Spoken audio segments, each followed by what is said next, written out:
Technology मरीबा official Singh यावना Jamiatul उलमा मणिपुर की state की प्रेसिडेंट यावना सामक यावना उखुल की मसजिद की मतंग ngarang si उखुल टीम चटपा टीम सिगा लोयना डिस्ट्रिक्ट एडमिनिस्ट्रेशन की कांगूगा फमीनरुगा नसिंगा तंका लेबा मसिगी मतंग लोयना उखुल लेबा मसजिद की हौजी की स्टेटस मसिगी मतंग लेबा सिचुएशन मतंग तगाई फदना मयामदा फावरिबा नुंगाइतबा पैनिक होइबा कंफ्यूज होइबा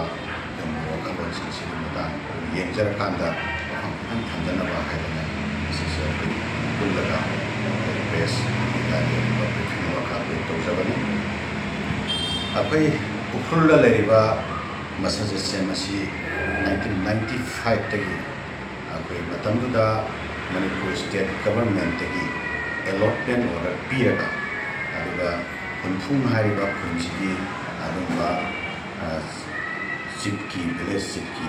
नो ऑब्जेक्शन सर्टिफिकेट सिंबा पीरगा हारिबा मसजिद से लाखि अदुगो हौखिबा 2019 दा अखै डिस्ट्रिक्ट कोर्ट कॉम्प्लेक्स हाबगा मरी लेना हाइरिबा मफम से मसी अखै मस्जिद से फादोक पीरगा अतोप मफम अमदा मस्जिद से होंदोक पीरो मदुगे लम पीजगे हाइबा वफम अमा लापदगी 2019 सिदा अखै मरुओइना जमीयतुल उलमा अमसुंग अखै all Manipur Muslim organisations coordinating committee ना मतमदा अखै चतना मरी लेना डिस्ट्रिक्ट एडमिनिस्ट्रेशन अदुगा विलेज चिफ नसिबा फमिनदना तंखुल लोम नसिबा फमिनदना मसी मतंगा अखै सोल्यूशन अमा पुरखि अरोइबदा सोल्यूशन की दमकता अखै फमिनरगा डिप्यूटी कमिश्नर अखै उखुलगा पुना फमिनरगा सोल्यूशन पुरखि मरदी अखै मस्जिद हाइबसे वंस लेखरगदी मसी अल्लाह सुब्हानहु व तआला की अदुम प्रॉपर्टी मोइगरे अदुम प्रॉपर्टी से अखोइना होंदोक होंजिन तब यादे हाइबा वफम से मतमदा जमीयतना अखै शरीयत की ओइबा अदुम फतवा अमा इन रिटर्न दा पीरगा पीरगा मदुगी इन रिटर्न दा पीरिबा पोसिमल अखोइना मतमदा डिप्यूटी कमिश्नर खुला मतमदा खुसिनरगा मखाता वारी सानबदा मखुसु अंडरस्टैंड तौरगा खरे खरे अदुरगदी मसी डिस्ट्रिक्ट कोर्ट कॉम्प्लेक्स सारको मतमदा लंबी दी हौजे मस्जिद ओरिबा मफम से लंबी दी मांगखगदी अदु मांगखे मतमदा लंबी दी खराइदा सक्केदवा हाइबसी वफम सिसु यावना मतमदा डिस्कशन तौरगा लंबी सिगी मतंदा अल्टरनेटिव मफम अमदा पीबा लंबी से मसी अखोगी मस्जिद किसु यावना लंबी दी वेहबिबा हाइबा वफम से यानरगा सुमाइना लेनखिबनी हाइबा मतमदा प्रेस मीडिया ब्रीफिंग नचिबो मतमदा खोजना होटल हाइबयाम से मयामदा खंगनजरगा थमजरगा लाखिबो अदो मखाताना यानखरि वाफम से भालेट तौरगा अखोगी डिस्ट्रिक्ट बार एसोसिएशन की अदुंबा प्रेसिडेंट पुबिरबा अदुंबा मियोय मखतना पिटिशनर होयरगा अखै हाई कोर्ट केस अमा लापदगी हाइरिबा केस की रेस्पोंडेंट से मसी अहानबदा अखोगी मस्जिद कमिटी खत ओइरमी अदो मस्जिद कमिटी खतम ओइबसे मसी कॉम्पिटेंट ओइदे मस्जिद हाइबसी वाटर रेस्टार्ट कवी वाटर रेस्टार्ट तौरगदी वफा becomes the lawful ownership of the masjid adu oirabina wafा si respondent namoina hariba case sida abukil puthoga hariba case face to consider court da koina ya lawraga adu wafा ki respondent oina abukil puthoga case face to namani aroiba court ki verdict si dekre court के verdict सिदा मस्जिद से मसी अखोई शोखंदना court complex था साबा मतंदा थमननबा मस्जिद से अदुम एज इट इज इंटैक्ट थमननबा हाइना कोर्ट सब साबा वर्डिक्ट सि पीरे सिगे मरक सिदा अखोई चीफ जस्टिस सि हारिबा मफम सिदा अनिरक चलगा मसामना विजिट तौरे अदुगी मतंदसु चीफ जस्टिस टू अहानबा लेरंबा चीफ जस्टिस टू नतबा अनोबा चीफ जस्टिस टू समुक चलगा विजिट तौरे कोर्ट कम्प्लेक्स साब मसी सोखंदना मसी एडजेक्टिव इंटेक्ट थोनब मफम थोने हाँ ममांग कोर्ट कम्प्लेक्स हाननबगीदमक्ता मणिपुर गवर्नमेंट लम पीब मतमदसु हारिबा मस्जिद की एरिया से मसी एक्सक्लूड तौई हाइदना फजने इन रिटर्न पल्लगा हारिबा डाक नंबर से अदिबा मागी नोयाम से लेन मागी चपचाबा डॉक्यूमेंट्स में अंदर पल्ल कांदा हारिबा अलॉटमेंट ऑर्डर से पीकी अनु मसी पोट से कोर्ट नसो इंटेक तौरगा थंबिरम याइदा अनु सुमाय तौरगा लेबा स्टेटस से हौजिक फाइनल होइबा कोर्ट के बनी से लाखरबा मतुंगा अखोगी विलेज अथॉरिटी के माइकई लगी हाबता कोर्ट कम्प्लेक्स हाबदा मस्जिद से सी सरुक से यावहौद्रगदी हारिबा मस्जिद से कोर्ट कम्प्लेक्स से मसी अतोप मफम दो होंदोखिबगी अकीबा लई हाइबगी वाफम सिदा युमफम होइरकांदा कोर्ट कम्प्लेक्स हाबदा मस्जिद से यावहन्ननबा अतोप मफम अमदा लम पीरगे अदुगा मस्जिद से होंदोपियो हाइबा वाफम से मुकन नौहौनना मसी वाफम से लाकबा अदुगी वाफम से लाकबदगी अखोई मस्जिद कमिटी उखुलगा लोइनना अखोई all Manipur Muslim organisations coordinating committee अमुको अमदी जमियत अदुगा लोइनना अखोई अम्पुआगी अदुबा कैनोसिंगसु मियोसिंगसु यावना अखोई तत्तना अखोई जमियत की हेडक्वार्टर ओरेगा बोपरा मस्जिद की मथक्सिदा अखोई मीटिंग फमगा मसी मतम टाइम टू टाइम में हमसे कोई नैनरगा लापने मखा तारकपदा मसी वाफम से मिसअंडरस्टैंडिंग अमा लेप तारगदी मधु इंटरवेंशन अमा पिबिननबा अखोई मरुओइना अखोई यूनाइटेड नागा काउंसिल दा मसी वाफम से ऑफिशियल अखोई नॉलेज अमा थमसी हाइना अखोई अमुको की माइकेदगी अखोई यूनाइटेड नागा काउंसिल से अखोई ऑफिशियली अखोई कनेक्ट तौरगा अखोई जमियत यावबा जमियत लुचिंबा अखोई टीम अमा मुको की मियोसिंग यावना अखोई केनोदा चतलगा अखोई सेनापति दा चतलगा अखोई फामिनरगा यूनाइटेड नागा काउंसिल की मियोसिंगा अखोई फामिनरगा को हाइबा मसिसिगी मतांग से अखोई डॉक्यूमेंट लोइना डिटेल ओइबा डॉक्यूमेंट सिंग दो मखोइदा खुसिनरगा ओरिदा शानरगा लापनी मखाताना इम्फाल दा अमुतंग यूनाइटेड नागा काउंसिल की मियोसिंग से लापिनबा अखोई इनविटेशन पिजबनी अदुगा मखोइ से लाखी अदु लाखिबा मतमदुदसु अखोई जमियत की मियोसिंग यावबिरगा अदुगा अखोई अम्पुआगिसु अम्पुआगी लेबिरिबा अखोई मरुओइबा मिसिंग यावबिरगा अखोई अमुक पुन्ना अखोई यूनाइटेड नागा काउंसिल दा अनिरक हाइबदा थमिनरगा सिबा तांगे वाइ साना लापनी मखा तारकपदा अखोई हाइरिबा मस्जिद की एरिया से मसीदा अखोई लैरिबा लम से मसी अखोई एग्रीमेंट तौनी हाइबा अखोई वॉलंटरीली तोंगान एग्रीमेंट अमा तौरगा लमसे होंदोहनबा तौनी हाइना मस्जिद कमिटी दा अखोई विलेज अथॉरिटी के माइकैदगी अकनबा प्रेशर खर लाखरे हाइबा वफम से लाखदगी अखोई वक्फ बोर्ड से तंगाई फदना अखोई स्टेटूटरी बॉडी अमोइना लॉफुल अथॉरिटी अमोइना वक्फ बोर्ड से इंटरवेंशन तौहनदबा याददना तंगाई फदना वक्फ बोर्ड का अखोई कंसीडर तौमिनर मतुंगा वक्फ बोर्ड की माइकैदगी चिठी अमा अखोई डिप्यूटी कमिश्नर उखुलदा थाबनी अरे एनी एग्रीमेंट वक्फ बोर्ड नतबा कनागुंबा पार्टी अमना अखोई मस्जिद सिगी मतांग दो होंदोकपा नत्रगा होंजिनबा अदुगुंबा मरी लेनना एग्रीमेंट तौरपा तारगदी अदुगुंबा एग्रीमेंट दो नल एंड वॉइड होइगनी हाइबा तौम तारगदी हाइबा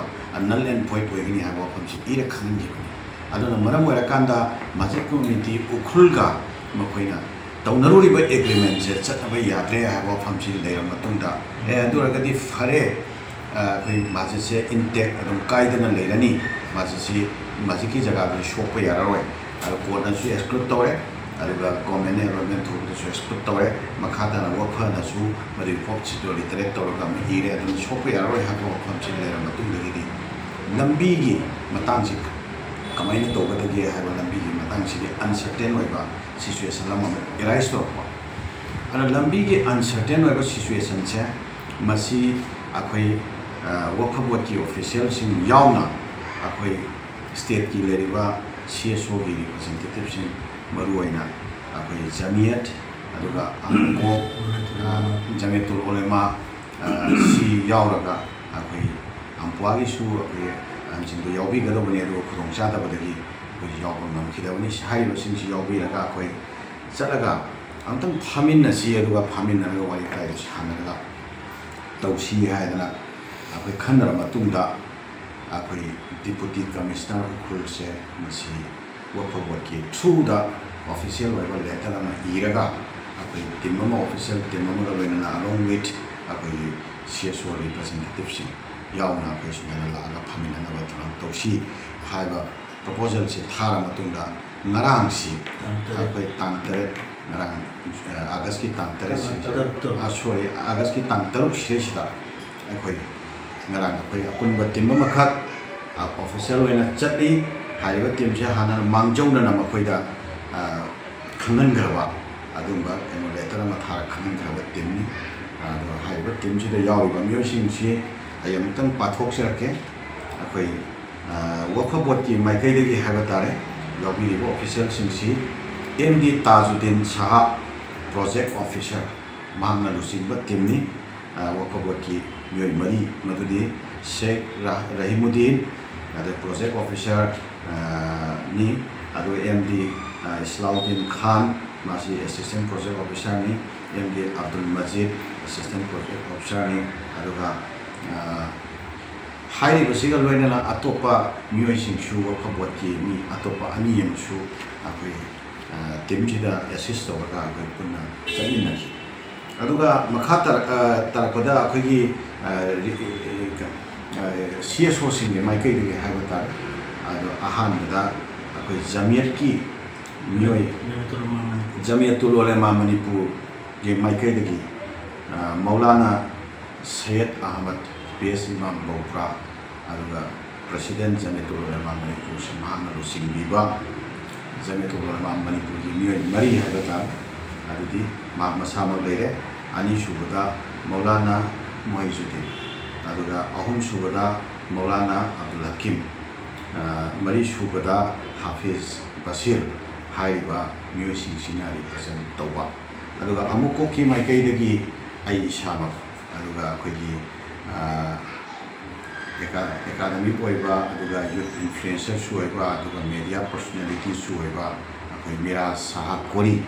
masamak si yauga sigi timma khan ran ko si chatlaga akoi Deputy Commissioner of Conference hall da magma sadi shuti laukibana maram garakanda magi makhada leba assistant Deputy Commissioner gi in charge hoiba subdivision officer hoiba deninam masama kal ko puna phamenaraga matter si matanda hazana ko discuss torokre sumaina leiba issue si masi amicable solution ama yamna peaceful hoiba yamna harmonious hoiba anama yang secularistic weba adumba penom kata outcome kata masi solution si putok si aiba wa from se masi in principle wena ko phamina ko yana ba purakre loina maduki possible way se lambi ki matang da lariba uncertain weba abi kanu se issue se masi gi weba possible solution ama kamaina putok pa yagada ge ha bi matang da oi thok pa ya ba maram sing apai tongan ba we have a madam sing a quick talk to Fazana Kanan Namina correct. Adakui district administration ye my kid against you Yamna Fazana, a responsive way by Yam positive way by the attitude Yamna Fazana Tambiri, a Quisakiba, Temchinda, hospitality Fazana Bibi, Yamna Fazana Taram to Vidana, Fazana Man, okay, office kit, our curriculum, and probably quite like Kadori Habasida, Yamna Fazana Manjona, President of the night. Yang pasal tu bila me, baru kita makan suatu kerja libat tim dia mereka lagi, apa district administration bu, district administration ukul bu, baru aina, Deputy Commissioner ukul masam lagi, tak kesup lagi, supervision dah tu pun ina, yes tu masam apa gratitude kalau ina, itu orang kamar orang tak apa, untuk seri, aduh kalau ina na, maka tarak pada apa kerana ina ni buat form singsi, luar apa matunda, itu apa yang orang singsi ina matunda. Film da sasi haidana salaga masjid mafam da ko punna sabmin laga masjid mafam yang sanminare ana masjid mafam jida ko punna yang sanminare matung da ko kanok to kai मसीगे understanding solution पुरप याबगे understanding अमदी अखोई चाप सुमाइन ओइरगदी solution ओइबे याय अखोई दसु कायदबा अदुगा कोर्ट कॉम्प्लेक्स हाबदसु कायदबा विलेजर सिंगसु कायदबा लोइनमक्ता कायरोइदबा सोल्यूशन सि सुमाइन ओइबे याय हाइबगे अंडरस्टैंडिंग अमा फावदि फाइन आउट तोबो ngame अदुगो मसी फाइनल ओइबा अदुबा आउटकम अमा मक्ति नत्रिबनिना मदुगे पोतो अखोई पब्लिक डोमेन दा अखोई फोंदोकपा अदुगा थंबमक्ति अखोई मतंग चाद्री फाइनल ओइबा अदुबा तांककमा अखोई लाप याय हाइबगे अखोई थाजबदो लाप यारनी हाइबगे थाजबदो दे अखोई पुरगा मैना हलखरे हाबदा मतंग सिरेसिदा अखोइना मयामदा क्लियर तौजलिंबा पोट अमना अखोइगे बेरंदा अखोइगे मस्जिद की बेरंदा की पोर्शन खरा अखोइना वॉलंटरीली लौथोपसे मसी अखोइ मस्जिद की सरुकसे इविक्शन तौखरब्रा थुगाइखरब्रा मस्जिद से थुगाइखरब्रा हाइबगे मयामदा अखोइ पेनिक कोइबा यामना अखोइ चममनबा याम कंफ्यूज होइबा अदुगा अखोइना थंगोइदे यामना नुगाइतबा फावबा कइनोमा लेरे सोशल मीडिया दा करिदा अखोइ मयामसे खंगदबदगी चममनबदगी मसी वफम अमा लेरे मसी मयामदा मदुगी क्लैरिफिकेशन अमतंग थमजगे अखोइ मस्जिद की 1995 दा अखोइना फंगबा